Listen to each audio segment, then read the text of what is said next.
எல்லோருக்கும் வணக்கம். Praise the Lord. நாம் மீட்பரும் இரட்சகருமாகிய இயேசுவின் நாமத்தில் உங்கள் ஒவ்வொருவரையும் வாழ்த்துகிறேன். Bonjour à tous, je suis le Sauveur au nom du Christ.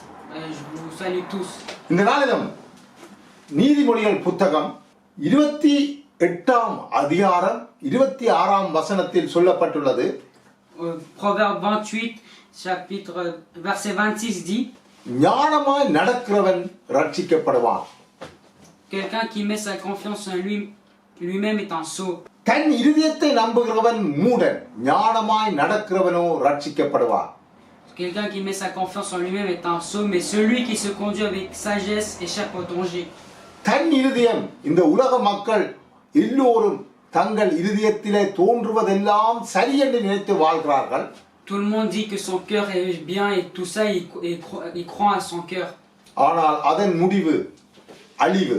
Mais sa fin est un danger. ஞானமாய் நடக்கிறவனோ ரட்சிக்கப்படுவான். Celui qui marche avec sagesse échappe au danger. இயேசுதான் ஞானம், நீதி, பரிசுத்தம், மீட்புமாக இருக்கிறார். C'est Dieu qui est la lumière, la justice et le sauveur. ஞானம் என்றால் தேவனுக்கு பயந்து நடப்பதுதான் ஞானம். La sagesse dit que c'est celui qui croit en Dieu. மூடர் ஞானத்தையும் போதகத்தையும் அசட்ட பண்ணுகிறார்கள். Mais les pécheurs, eux, ils mettent leur confiance sur leur cœur. நாங்கள் மூடத்தனமாய் வாழ்ந்து அழிந்து போகாமல், Mais nous, on ne doit pas être des gens qui sont pas intelligents, qui marchent dans la détresse.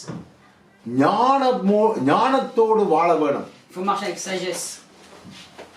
நீதிமொழிகள் புத்தகத்தை ஆராய்ந்து படித்து பாருங்கள். Lisez bien attentivement le proverbe. தேவனுடைய வார்த்தையை கற்றுக்கொண்டால் ஞானத்தை பெற்றுக்கொள்ள முடியும். Si on croit en la Bible de Dieu, on sera bien. இயேசுதான் ஞானம். Dieu est la sagesse. மனம் திரும்பி இயேசுவை நாங்கள் சொந்த இரட்சகராக ஏற்றுக்கொள்ளும் போது இயேசு எங்களுக்குள் வந்து வாசம் பண்ணுகிறார். Si on croit en Dieu et puis on marche dans sa sagesse, Dieu il sera en nous. அவரே ஞானம், நீதி, பரிசுத்தம், மீட்புமாக இருக்கிறார். Dieu est la sagesse, le sauveur et la justice. ஆதலால் அந்த ஞானத்தை பெற்றுக்கொண்டு இயேசுவுக்கு சாட்சியாக வாழ வேண்டும். C'est pour ça qu'on doit mettre la sagesse en nous et puis croire en Dieu. இயேசு 12 பேரை தனக்கென்று தெரிந்து கொண்டார். Dieu a choisi 12 personnes. அவர்களுக்கு எப்படி பிதாவாகிய தேவனுடைய சித்தத்தை நிறைவேற்ற வேண்டும் என்று கற்றுக் கொடுத்தார். Il a appris comment marcher dans sa Bible et puis marcher dans la justice. கிட்டத்தட்ட 3.5 வருடங்கள் அவர்கள், அதாவது 3 வருடமும் 6 மாதங்களும் இயேசுவோடு இருந்து கற்றுக்கொண்டார்கள். À peu près 3 ans et 6 mois, ils ont appris la Bible de Dieu. அதன் பின்பு அதிகாரத்தோடு இயேசுவுக்கு சாட்சியாக வாழ்ந்தார்கள். Après ça, avec force, ils ont vécu en Dieu. அற்புத அதிசய அடையாளங்கள் அவர்களூடாக நடந்தது. Ils ont eu des miracles en lui.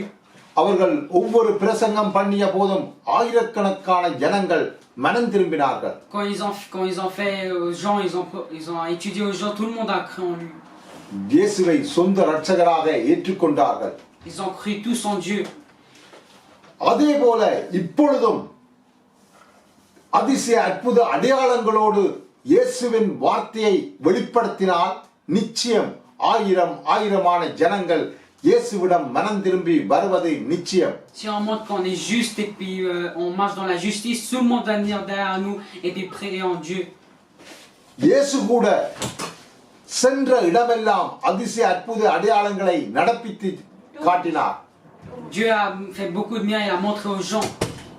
இந்த உலகத்தில் எத்தனையோ பேர் தாங்கள் செய்வது சரி என்று நினைத்து வாழ்ந்து கொண்டே இருக்கிறார்கள். Beaucoup de gens croient qu'ils marchent bien dans la justice.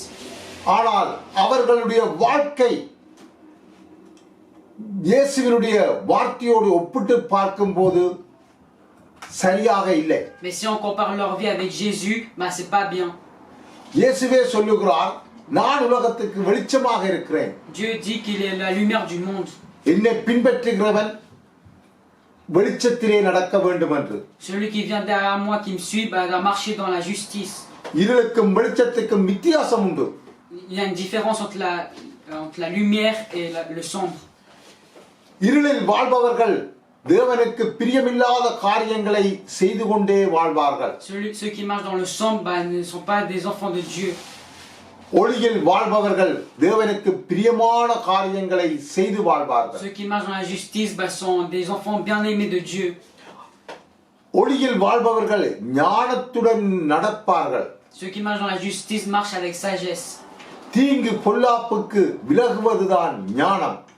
Marcher, échapper à la sombreté, c'est une bonne chose.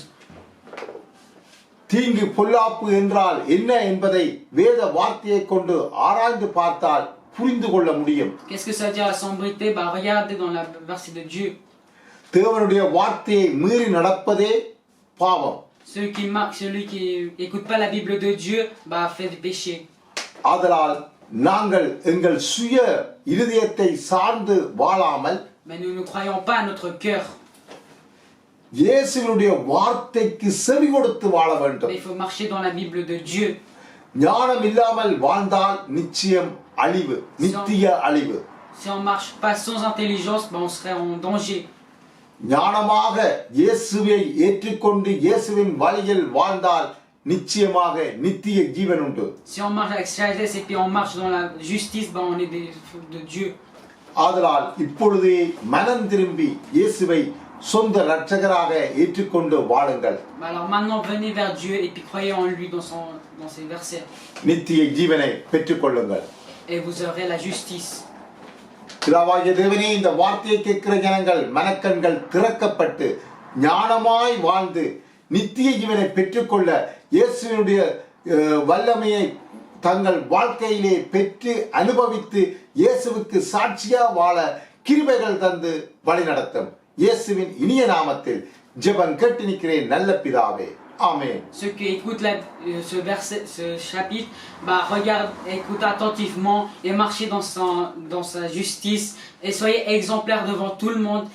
Et puis je vous donne grâce. Amen. May God be with you.